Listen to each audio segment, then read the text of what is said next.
Axis and Allies creator Larry Harris is back with World War II tabletop game War Room. Back in 1984, Larry Harris released one of the most popular board games of all time, Axis and Allies. It sold millions of units as it appealed to both hardcore wargaming fans and casual audiences as well. Now, after designing 200 games, Harris is revisiting World War II with his magnum opus, War Room. For the past 5 years, Harris has been working on the global simulation of World War II, and for 3 years, he has worked with Thomas Gale at Nightingale Games to turn the creation into a commercial reality. They're raising money for it in a Kickstarter crowdfunding campaign and hope to launch it in 2018. The campaign has already raised pledges of more than $294,000 from 1,386 backers, nearly double the goal of $150,000. While the tabletop game may have a limited audience, it could potentially turn into a computer strategy game, and the design from a master creator is sure to have some important lessons for all game designers.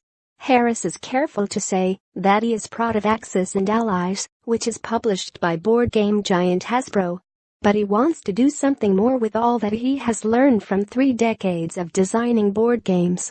Harris told GamesBeat that he wants the game to be perfect, and at age 69, he feels like he doesn't have a ton of time left to create the ambitious work. Above, Larry Harris created Axis and Allies and is now doing War Room. War Room has a beautiful circular map of the globe, and it has more than 1,000 cardboard pieces. But Harris doesn't want people to think that it's an overly complicated design. He didn't like many early war games when he was growing up because they were too complex, with hexagonal movement and arcane rules. War Room has strategic play, with many countries represented as a single territory in the game. You can play with up to 6 human players, each assuming the role of a supreme commander for one of the factions.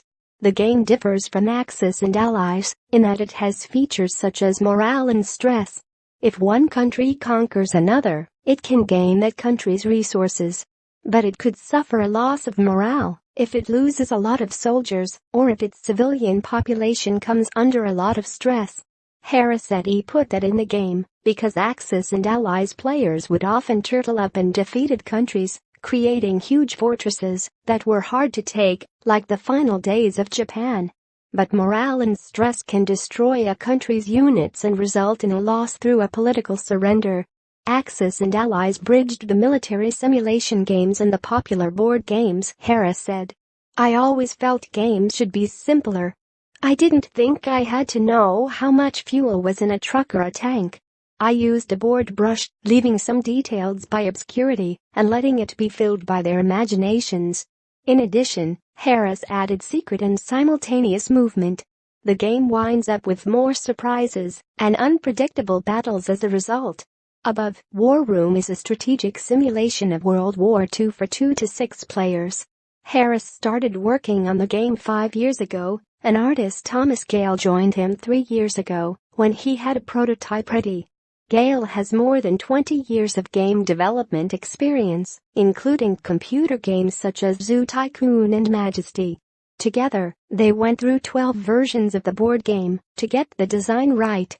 Harris is still working on it, but he said the game hasn't been rushed and now reflects all of his 3 decades of learnings as a game designer. The smaller map is 42 inches in diameter. I don't know how to make it better, he said. It's not complicated. It's the culmination of a lot of simple game mechanics. If a game is too complicated, it is not well designed. Joe Minton, the CEO of video game agency DDM and owner of a Boston area tabletop game store, introduced Harris and Gale, and he helped them move into production and launch the Kickstarter campaign. They formally created Nightingale Games in 2016. They have a small independent team and a large pool of game testers. We have more control, and we can take our time, Gale said. It's a golden era of board gaming now, and Kickstarter has shown that. It is so much better than when I was growing up in the late 1980s, when it was rare to find a strategy game at Toys R Us. Now there are far too many games to play. Above, War Room has a Kickstarter campaign going. That's why they want to make War Room good. In time, the game could be converted into a computer game, or the company could launch a support app, which could serve as a timer and mood setter for the tabletop game with sound effects and verbal instructions. It would be great if there was a digital version, Gale said.